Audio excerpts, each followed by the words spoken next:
Dr. NGR Educational and Research Institute, University, Madurai, Chennai.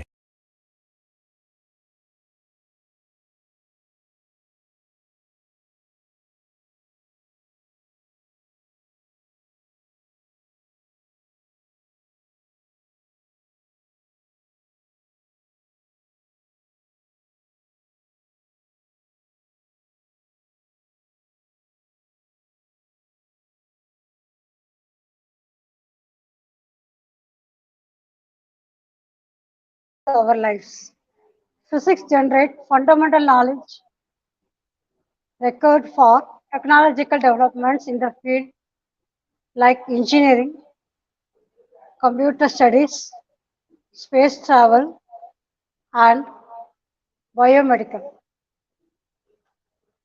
Especially in physics, laser and its application make a prominent in all fields.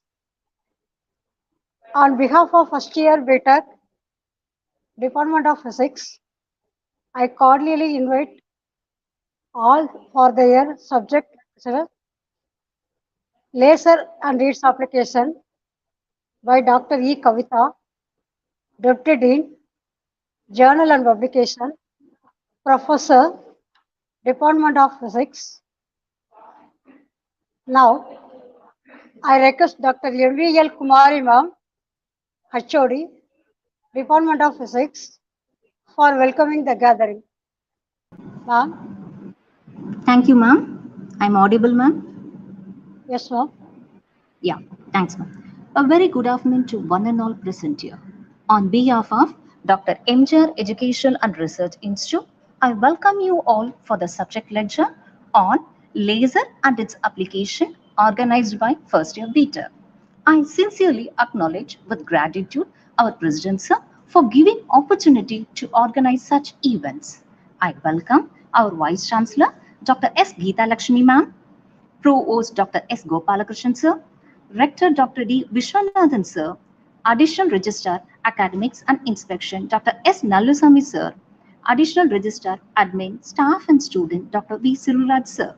It's my pleasure to extend a cheerful welcome to our Joint Registrar, First Year Engineering and Technology for the support and encouragement provided. I would like to extend a special welcome to our speaker, Dr. E. Kavitha Ma'am, Deputy Dean, Journal and Publication, Professor, Department of Physics, Dr. MGR Education and Research Institute, who will be addressing us shortly on laser and its application. I also welcome all the faculties and the technical team. Last but not least, I welcome the student community for today's session. Once again, I welcome you all. Thank you.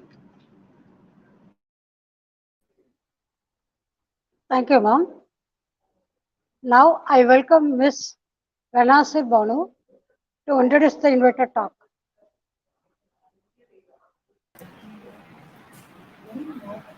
Good afternoon, all.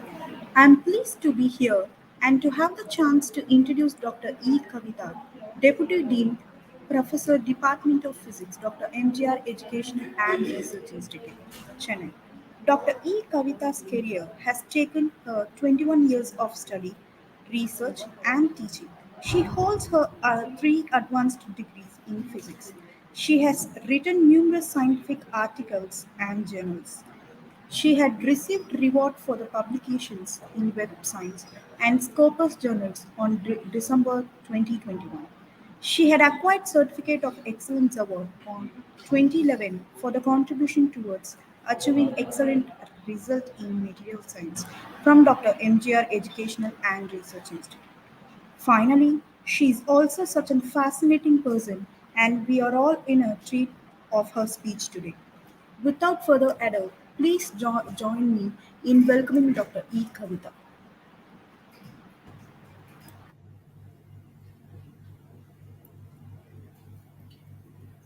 Thank you, Ms. Benazir, for a nice introduction about me.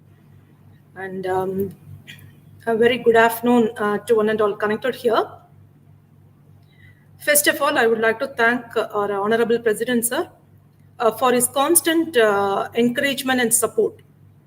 I would like to express my gratitude to Dr. N.S. Bashri, Joint Registrar Engineering and Science, for giving me this opportunity to be the guest speaker of today.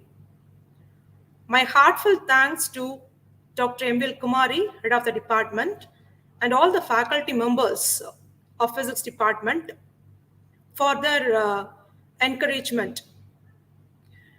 And at this juncture, it's a very happy moment for me, young body engineers, that I'm going to share my knowledge and informations regarding this topic, laser and its applications. So thank you once again for the very good opportunity given to me.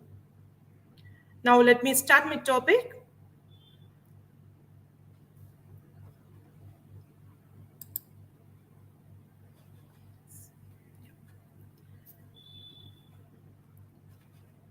So today, my session, I am going to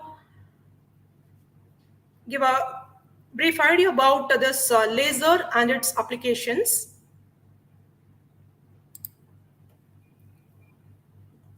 Laser stands for light amplification by stimulated emission of radiation. So from the acronym itself, we understand that here the light is getting amplified by stimulated emission, right? And laser is also a device which produces a powerful monochromatic, highly directional and coherent beam of light. So what are the conditions for this laser action? One is population inversion and stimulated emission. So what is population inversion? Say if the number of atoms in the excited state is greater than the number of atoms in the ground state, that is called population inversion, right? And what is stimulated emission? Actually, when the atoms in the excited state get stimulated, then it suddenly comes to the ground state with the emission of photons. I'll explain in detail. So these are the two conditions of population inversion and stimulated emission. And the fourth one is concepts of laser. So concept of laser is actually you take an atom, there is a ground state and the excited state. So the atoms in the ground state, when it absorbs a photon of energy h nu, it goes to the excited state, right? So now what happens, when you're in the ground state, when you're in a comfortable position, we feel, when you are calm and we feel very comfortable, clear? But we can't be in a excited state for a long time. So what happens? Within a short span of time, immediately we come back to the normal position. So here also, the atom, when it is in the ground state, it absorbs energy h nu. See, when you got energy, you won't be sitting simply, right? You'll be when you are energetic, you'll be moving here and there and you'll be doing some work, right? You won't be ideal. But so when this atoms is God's energy, it goes to the excited state. And also one more thing, we can't be in the excited state for a long time, right? Only for a short span of time, we can be in excited state. After that, we have to come back to the normal position. So here also, what happens, the atoms in the excited state come back to the ground state with the emission of photons. With the emission of photons. I'll repeat. Atoms in the ground state absorbs a photon of energy h nu, goes to the excited state. So in the excited state, what happens, after a short span of time, we come back with a emission of photons. So these two photons it will emit two photons. So one photon hit the atom, hit one atom, two photons will come out. So these two photons hit another two atoms. These two photons stimulate another two atoms in the excited state. And that two atoms come back to the ground state with the emission of four photons. So initially, one photon hit an atom, it will emit two photons. These two photons, they will stimulate two atoms in the excited state. It comes to the ground state with the emission of four photons. These four photons, they will stimulate four atoms in the excited state. They comes down with the emission of 8 photons. These 8 becomes 16, 16 becomes 32. So like that, the photons are multiplied. Multiplication of photons take place here. That is the point, amplification.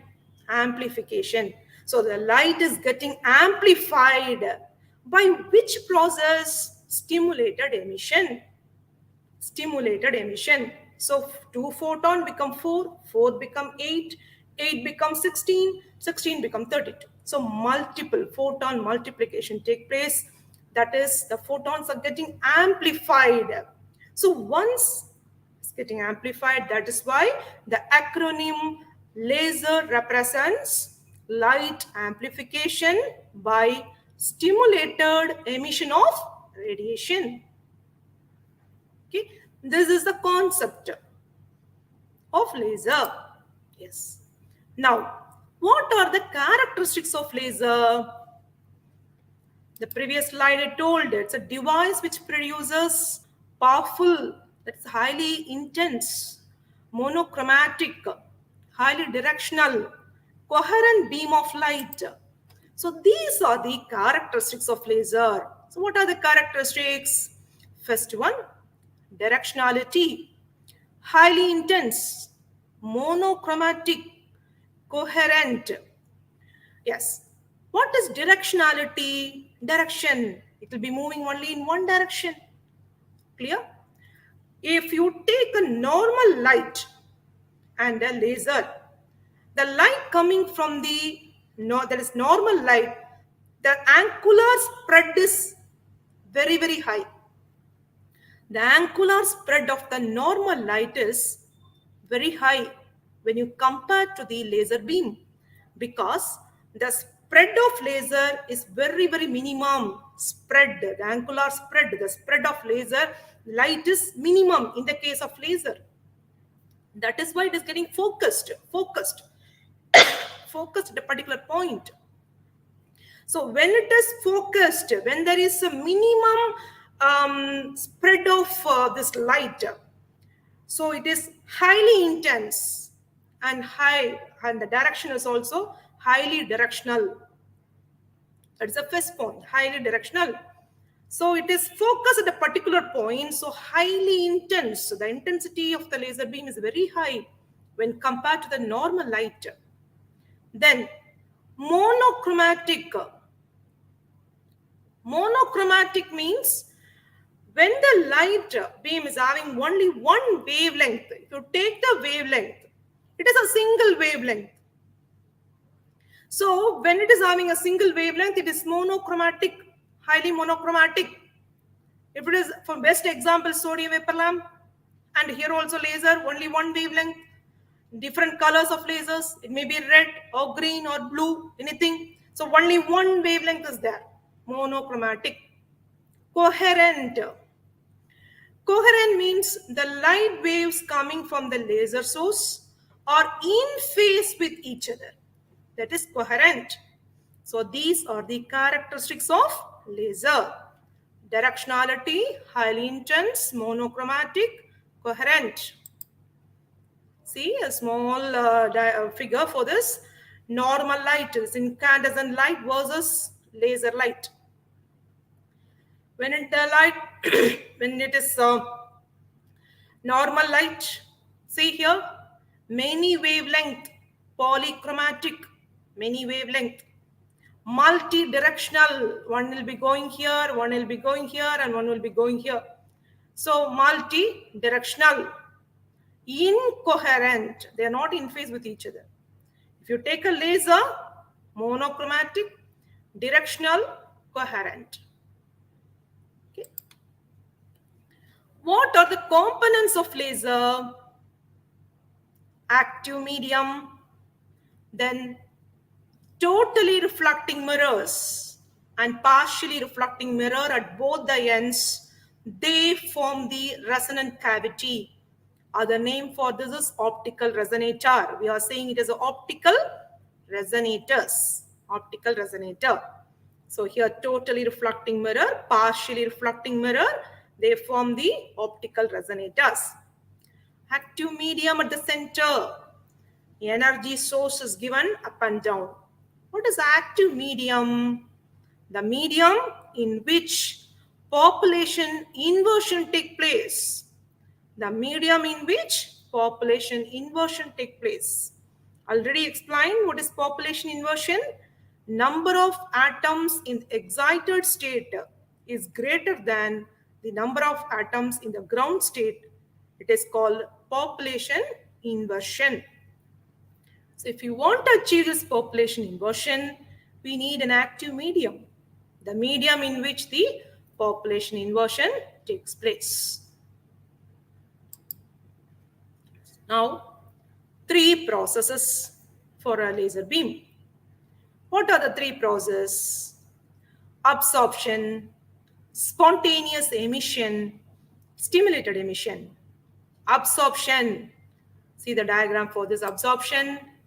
Absorption, spontaneous emission, stimulated emission.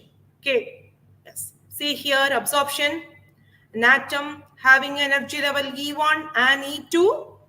When the atom in the ground state absorbs the photon of energy h nu, goes to the excited state. Goes to the excited state. So this is called absorption. It absorbs a photon of energy h nu, goes to the upper level. It is excited state. Ground state, excited state, we can say. Lower level, upper level also we can say. E1, E2. Okay. Now, spontaneous emission. When I'm asking you a question, you are replying immediately. That is called spontaneous. It is called spontaneous. Here also what happens, you know, the atom in the excited state, it can't stay there for a long time, so it come back immediately. So that's why this is called spontaneous emission with the emission of photon. So the atom in the excited state, it can't stay there for a long time, so it suddenly comes down with the emission of photon, energy h2. Spontaneously will come down without any triggering action. No need for any inducement there. Suddenly it will come down, right? That is called spontaneous emission. Then third one, stimulated emission. Here, already explained you. Stimulating, if you are having a very interesting food, you like that food very much, it is in front of you, what happens? It will stimulate you, right? Induce your hunger. So it here also, it stimulates the photon of energy h nu. It stimulates the atom, it induces, it triggers the atom in the excited state. So automatically what happens? It comes down. So that is what I informed you. No, it won't stay there for a long time there. So it is stimulating, the photon of energy h nu is stimulating an atom in the excited state. So it comes down with the emission of 2 photons. See this diagram? With the emission of 2 photons. Now next one. Again, same diagram will be here. Here 1 atom, no. Here 2 atoms will be there. Right? That is a concept I explained previously. These 2 photons, they will hit the 2 atoms. they will produce 4 photons. These 4 photons, they produce, they will hit 4 atoms, 8 photons, 8, 16, 16, 32. Like that will be going, and that is what the light is getting amplified by stimulated emission of radiation. I hope you understand from this diagram. Yeah. Pumping action. So here I hope you're young body engineers, since you are coming from 12th standard, and no need to go for extent thing. Simply first I want to make to understand the fundamentals of all these things. So it should be clear to you, crystal clear to you. It is why I'm giving all these things, right? Pumping action. What is pumping action? Actually, the excited state, number of atoms in the excited state should be greater than number of atoms in the ground state. That is, if N1 is the number of atoms in the ground state and N2 is the number of atoms in the excited state, the condition for population inversion is N2 should be greater than N1. N2 should be greater than N1. So now, if the number of atoms in the ground state is greater than number of atoms in the excited state, then no emission of laser beam will be there. No laser action is there, right? So what happens? We have to make it. At this point, I want to inform you one advice. I want to give you a small advice. No one will push you to come up. You have to push up. We have to push ourselves to come up. Right? Here also what happens, we have to push the atoms to the ground excited state. We have to push all the atoms to the excited state. Then automatically population inversion take place, laser beam will be produced. So pumping action, that is a process. It's an artificial way of increasing the number of atoms in the excited state. Number of atoms in the excited state. The artificial means of increasing the atoms in the excited state. That is called pumping action. The process of supplying energy to the medium in order to transfer it into the state of population inversion is called pumping action. Again, the process of supplying energy to the medium in order to transfer it into the state of population inversion. Only when this population inversion is achieved, laser beam will be produced. So that is why we are increasing the number of atoms in the excited state. That is called pumping action. Yes. Now, types of pumping action. What are the types? Optical pumping, electrical discharge method, direct conversion method, inelastic atom-atom collision. Optical pumping, electrical discharge method, direct conversion method, inelastic atom-atom collision. What is optical pumping? Optical, name itself, we understand it is light. So with the help of photons, we have to increase the number of atoms in the excited state. That is the concept here. From the name itself, you have to understand optical light. For light use pumping action. So optical pumping is a process in which the light is used to raise or pump the electrons from a lower energy level in an atom or molecule to a higher energy level. Light is used to raise or pump the electrons from the lower energy level in an atom or molecule to the higher energy level. Okay. It is used in solid state lasers like ruby laser and NdOc laser. This optical pumping is used in ruby laser and NdOc laser.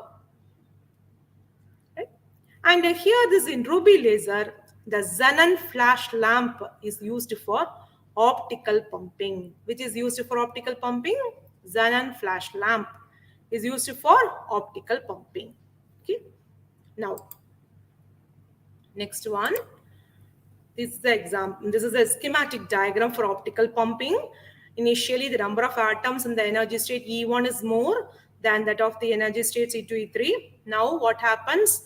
The atoms, it goes to the excited state, can't stay there for a long time. It comes to the metastable state.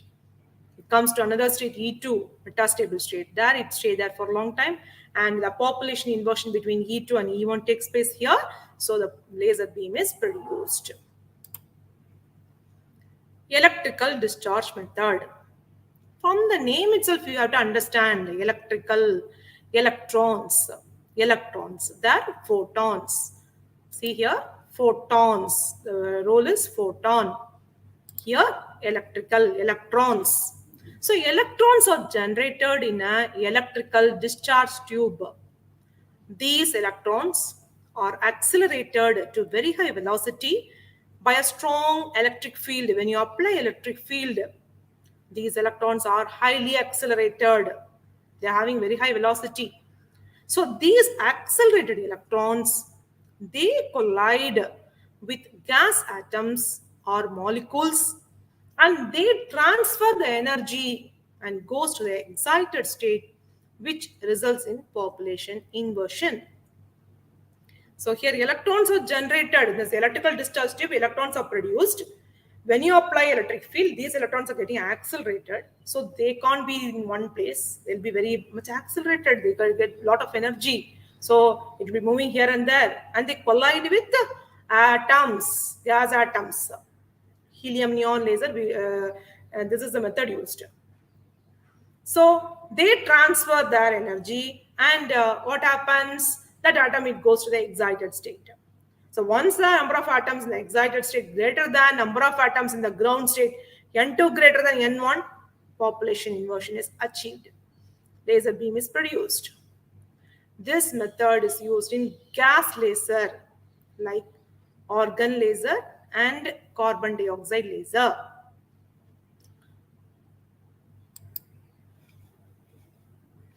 Here, this is a example, the schematic diagram. This high-speed electrons are here. These electrons make these atoms to go to the excited state, and from there it comes to a metastable. Here, population inversion is achieved between E2 and E1. Now, direct conversion. Direct conversion is the electrical energy is directly converted into light energy. Electrical energy is directly converted into light energy. So this type of direct conversion, it is used in semiconductor laser. Example, gallium arsenide and light emitting diode. Inelastic atom-atom collision. Inelastic atom-atom collision. So there is a collision between the two atoms. So this same helium neon will be used here. The helium neon to helium atom, neon atom. Okay, and helium atom get here. Helium atom when it is accelerated, when this electrons collide with helium atom, it goes to the excited state. So now this excited helium, it combines, it collides with neon, and helium comes down, neon goes up, goes to the excited state. Here A and B, you can take it as helium and neon, right? And high voltage electric discharge act as a pumping source here. The combination of two gases A and B are used. So during this electrical discharge, atom A collides with this electron and goes to the excited state A star. And now what happens? This excited atom, this A atom, they collide with the atom B, and A atom comes up because they are transferring, this A atom transferring the energy to B atom. So B goes to the excited, okay, and A comes down. So that is the thing given here. They transfer the energy and B atom goes to the excited state. This, that is A star plus B, gives A plus B star. So this results in population inversion in the energy state B. The best example is helium neon laser. Now, types of laser. What are the types of laser? Based on the active medium, the lasers are classified into 5 major categories: solid state laser, liquid laser, dye laser, gas laser, semiconductor laser. Easily you keep it in your mind: solid, liquid, gas, dye, and semiconductor. Like that you keep it in your mind. So based on the active medium, so if the active medium is solid state laser. If it is a liquid laser. So based on this active medium, the medium in which the population inversion is taking place, that active medium, the lasers are classified as solid state laser, liquid laser, gas laser, dye laser, and semiconductor laser. Yes. Solid state laser, it is again classified into two types. Three level laser, three level, E1, E2, E3, three level laser. Best example is ruby laser. Ruby. In this ruby laser, chromium ions are used as the active medium. This gives a pink in color. This ruby laser is pink in color because of chromium, right? And three level laser. Four level laser example is NdOC laser. NdOC. Neodymium, yttrium, aluminium, garnet laser. Four level laser. So solid state laser, gas laser, semiconductor laser, liquid laser, dye laser, and chemical laser. Solid state laser is classified into two types. Three level laser, ruby. The example is ruby laser. Four level laser, the best example is NdOC laser. Gas laser. Gas laser example is carbon dioxide laser and helium neon laser. Carbon dioxide and helium neon laser. And semiconductor laser diode, this gallium arsenide. Gallium arsenide is a semiconductor. So it's a semiconductor laser. Liquid lasers. Europium benzoyl acetonate. Europium benzoyl acetonate dissolved in alcohol. This is a liquid laser. Europium benzoyl acetonate dissolved in alcohol. This is a liquid laser. The active medium used here is a liquid. So it's a liquid laser. Last one is dye laser and chemical laser. Dye lasers and chemical lasers. Now, applications and users of laser.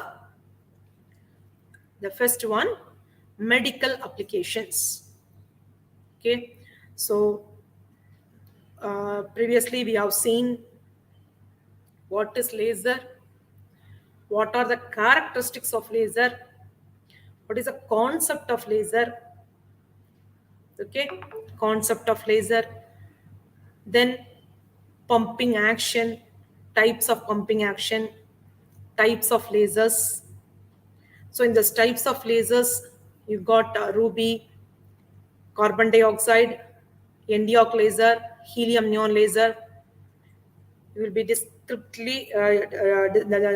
studied descriptively studied. You will be studying in the 5th unit of your engineering physics.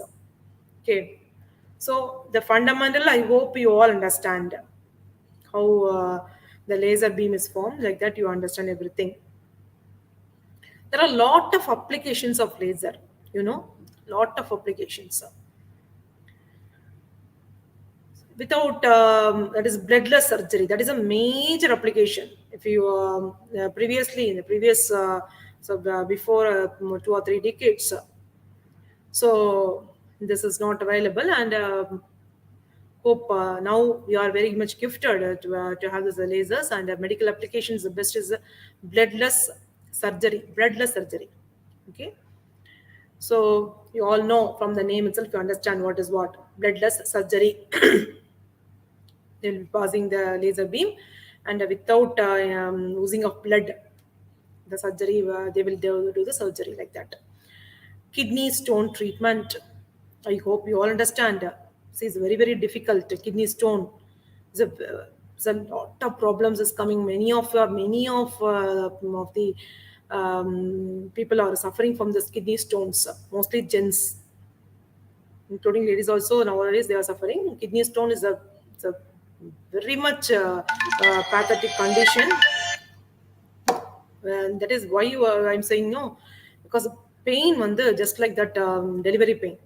Okay, so what happens, this laser, that is the stones will be formed because of salts, right?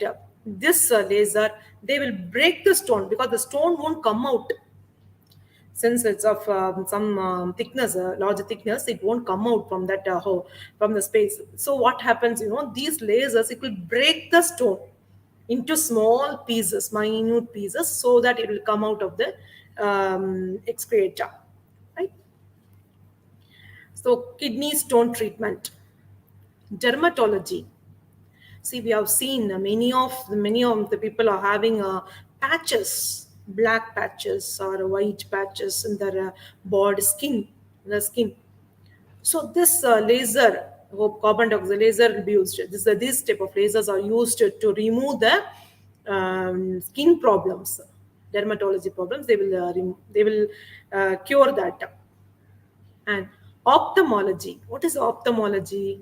Treatment of eye treatment. You all know. So many children are having this short sight. Nowadays they are wearing specs. Even in UKG itself, first standard itself, right?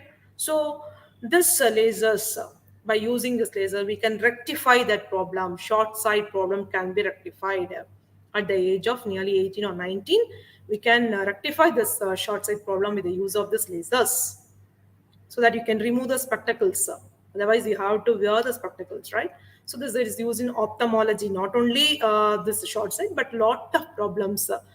Each person's cataract, all the things can be done by means of this lasers. It is used in ophthalmology. Neurology. It is used in neurology.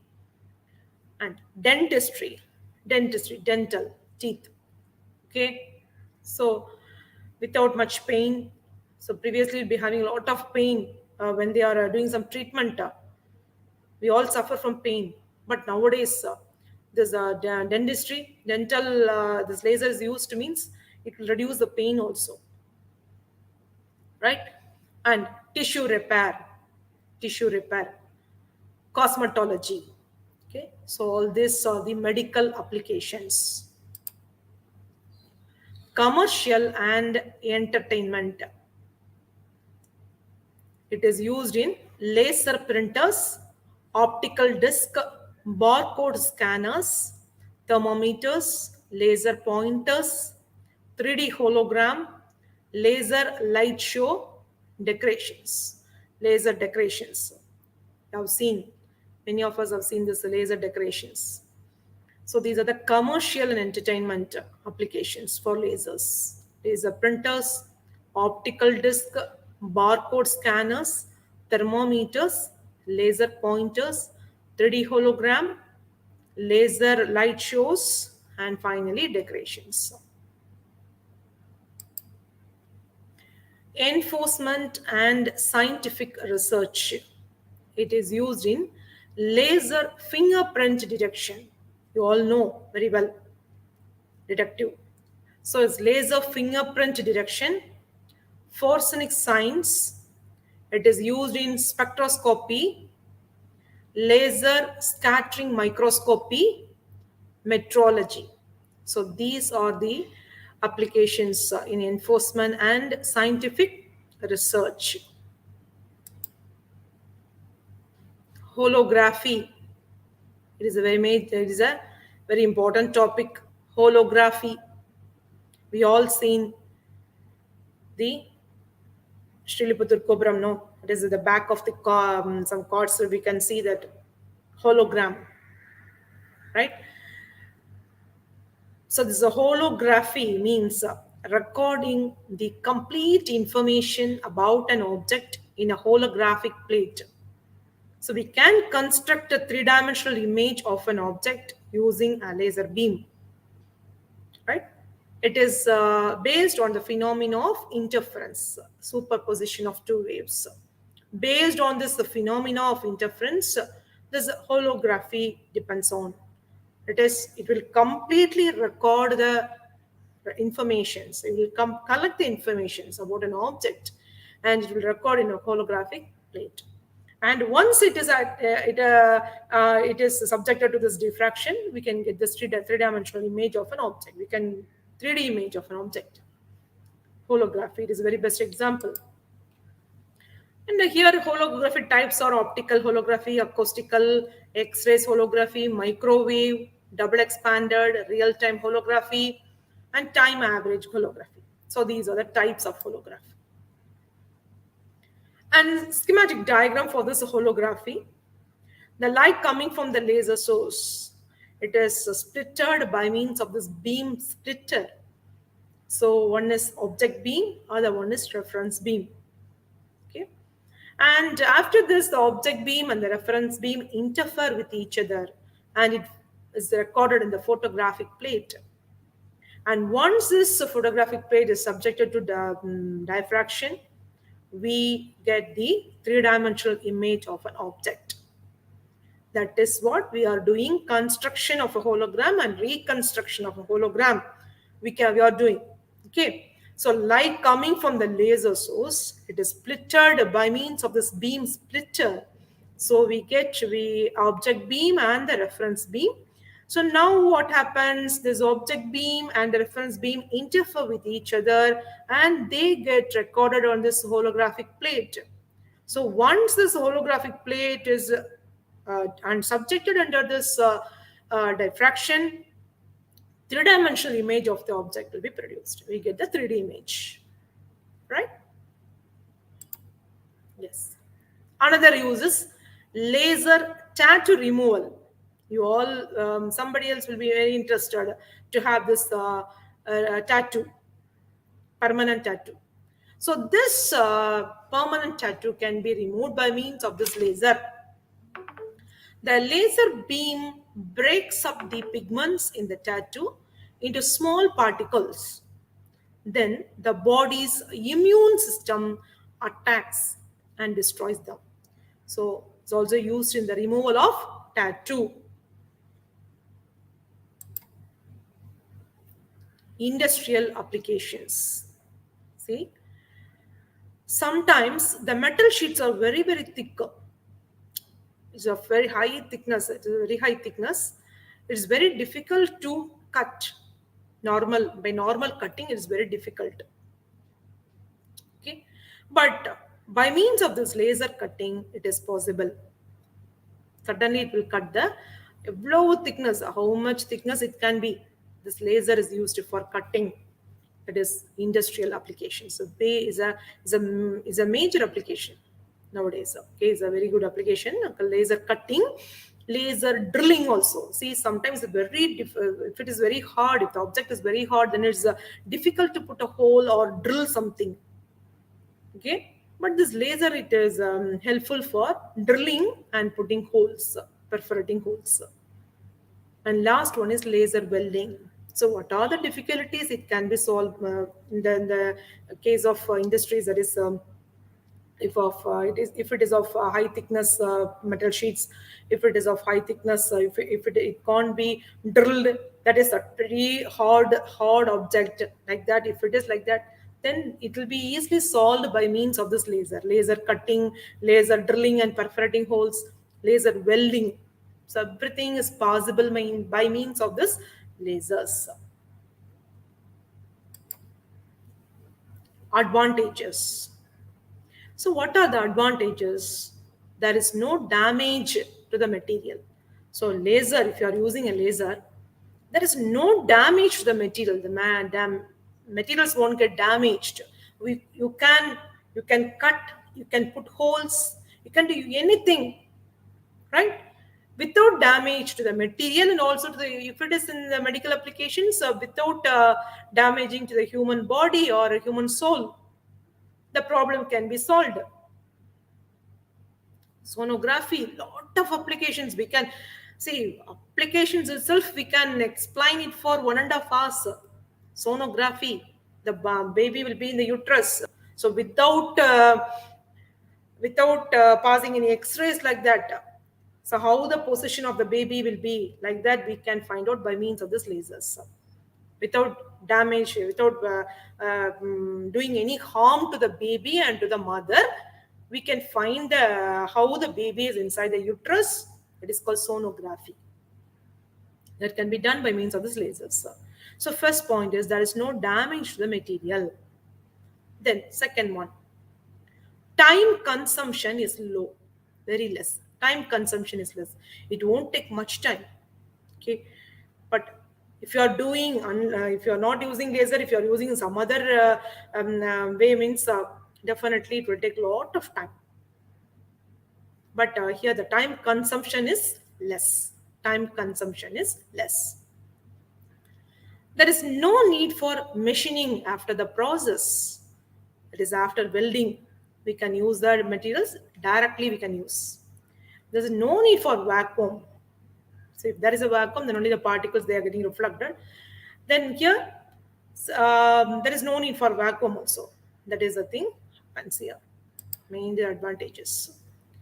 So with this, I'm winding up my session, and I hope I have shared you a brief. I have given a brief knowledge about this. Shared you a brief knowledge about this laser and its applications, since it is a wide topic. I hope you understand. Thank you for the opportunity.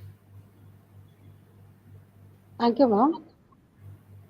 Thank you, ma'am, for your wonderful presentation about the basic explanation of laser and its past, present, and future applications of laser also. Now, there is no queries from the audience, so let us switch over to present our thankfulness. My sincere gratitude to thank our Founder Chancellor and Honorable President Sir for permitting us to organize the program. My heartiest thanks to our Vice Chancellor, Dr. S. Geeta Lakshmi Ma'am, Registrar Dr. P. Palanivedu Sir, Rector Sir, all additional registrars, joint registrars, deans, deputy deans, and all executives for their constant support. I extend my heartfulness thank to our resource person for enlightening the program. Last but not least, I am so thankful to all the participants for the successful completion of this subject lecture. Thank you, one and all. Thank you, Anda. Thank you.